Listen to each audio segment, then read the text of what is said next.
Arab response to France's initiative to recognize a Palestinian state can be characterized as very mild, and that is kind of like quite puzzling. One could have expected, given the fact that one of the major mantras in Arab politics is the mantra of an independent Palestinian state with East Jerusalem as its capital, one would expect that the reactions in the Arab response will be much more enthusiastic. But that has not been the case, and it is not by chance. The bottom line, it is reflecting a deep skepticism within the Arab world regarding the inner Palestinian politics. Reminding you, there are two major Palestinian powers. One is the Palestinian Authority and its major pillar, the Fatah organization, and the other one is Hamas, the Islamic affiliated organization. The two are fighting over the leadership of the Palestinian people and for the trajectory or dictating the trajectory of the Israeli-Palestinian conflict.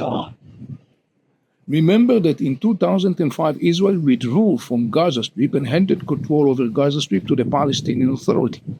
But the rule of the Palestinian Authority in Gaza Strip did not last longer because a year and a half later, in the summer of 2007, Hamas brutally crushed the rule of the Palestinian Authority, and since then Hamas has been governing Gaza Strip. All the attempts of major Arab leaders, namely Egypt, Saudi Arabia, United Arab Emirates, to reconcile the sides, all those attempts failed. And even though there were agreements signed between Fatah and Hamas of reconciliation, those agreements didn't really witness daylight. Then there is another significant factor that could explain the deep Arab skepticism, and that has to do with the fact that Hamas insists to continue and keep its weapon. The French Minister of Foreign Affairs recently announced that next week Arab countries are about to formally call Hamas to disarm itself.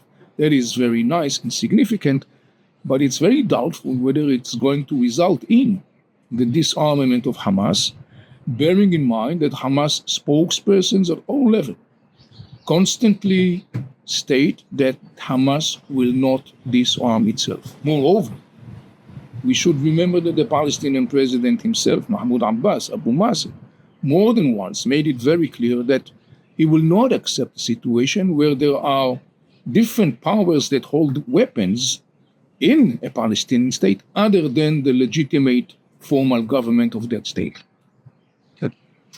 Hence, you could understand the reasons for this deep Arab skepticism vis-a-vis the whole issue of an independent Palestinian state. I'm Avi Melamed. Thank you for watching.